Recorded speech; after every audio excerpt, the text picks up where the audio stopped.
ഇവിടെ ഒരു പെൺകുട്ടി അറിയാതെ ഒരു പുരാതന ശവകുടീരം തുറക്കുന്നു. തുറന്നതും അവിടെ എന്താണുള്ളതെന്ന് അറിയാനായിട്ട് അവൾ ആ ശവകുടീരത്തിനുള്ളിലേക്ക് പോയി.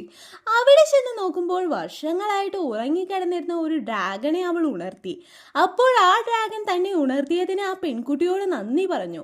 അതുമാത്രമല്ലാതെ ആ പെൺകുട്ടിക്ക് ഒരു പ്രത്യേക ശക്തി നൽകിയിട്ട് നിനക്ക് ഈ ശക്തി ഉപയോഗിച്ച് ഒരുപാട് പണം സമ്പാദിക്കാൻ കഴിയുമെന്ന് പറയുന്നു.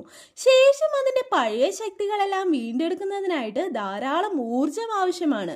ആ ഊർജമെല്ലാം ആ പെൺകുട്ടിയുടെ കണ്ണുകൾ കൊണ്ട് കാണാൻ സാധിക്കുമെന്നും അറിയിച്ചു. ആ ഊർജം എനിക്ക് എത്തിച്ചു നൽകിയാൽ നിനക്ക് ഇനിയും കൂടുതൽ ശക്തികൾ ഞാൻ നൽകും എന്ന് ആ ഡ്രാഗൺ ആവർത്തിച്ചു പറഞ്ഞു. അങ്ങനെ ആ പെൺകുട്ടി പഴയ സാധനങ്ങൾ വിൽക്കുന്ന ഒരു മാർക്കറ്റിൽ വരുന്നു. അവിടെ തന്റെ ശക്തി ഉപയോഗിച്ച് ആ ഡ്രാഗണിന് ആവശ്യമുള്ള ഊർജമുള്ള ഒരു കല്ല് അവൾ കണ്ടെത്തുന്നു. ആ കല്ല് പണം കൊടുത്തു വാങ്ങി വീട്ടിൽ ചെന്ന് നോക്കുമ്പോൾ അവളുടെ മുത്തശ്ശി ബോധരഹിതയായി കിടക്കുന്നത് അവൾ കണ്ടു. അപ്പോൾ അവളും ആ ഡ്രാഗണിനോട് എൻ്റെ മുത്തശ്ശിയെ രക്ഷിക്കണം എന്ന് പറഞ്ഞ് ഊർജമുള്ള ആ കല്ല് ഡ്രാഗണിന് നൽകുന്നു. ഇപ്പോൾ ആ ഡ്രാഗൺ ആ കല്ലിലുള്ള എല്ലാ ഊർജവും വലിച്ചെടുക്കാൻ തുടങ്ങി. അതോടെ അതിന്റെ ശരീരം പതുക്കെ പതുക്കെ ഭേദമാകാനായി തുടങ്ങുന്നു. പിന്നീട് അത് തന്റെ വായിൽ നിന്ന് ഒരു ഡ്രാഗൺ ബോൾ പുറത്തെടുത്ത് മുത്തശ്ശിയെ കഴിപ്പിക്കുന്നു.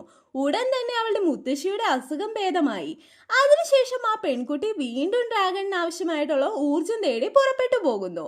അപ്പോഴൊരിടത്ത് ഒരു പ്രതിമ അവൾ കാണുന്നു. ആ പ്രതിമയിൽ ഡ്രാഗണിന് ആവശ്യമായിട്ടുള്ള ഊർജമുണ്ടെന്ന് അവൾ തന്റെ ശക്തി ഉപയോഗിച്ച് കണ്ടെത്തി. ആ പ്രതിമ എടുത്തുകൊണ്ടുപോയി ഡ്രാഗണിന് നൽകി. ഡ്രാഗൺ പതിവ് പോലെ ആ പ്രതിമയിലെ എല്ലാ ഊർജവും വലിച്ചെടുക്കുന്നു. വീണ്ടും ആ ഡ്രാഗൺ പതുക്കെ പതുക്കെ പഴയതുപോലെയാകുന്നു. കൂട്ടുകാരെ, പ്രതിഫലമായിട്ട് പണം തരാമെന്ന് പറഞ്ഞാൽ ഈ ഡ്രാഗണിന് വേണ്ടി പണിയെടുക്കാൻ നിങ്ങൾ തയ്യാറാകുമോ? കമന്റ് ചെയ്യാൻ മറക്കല്ലേ.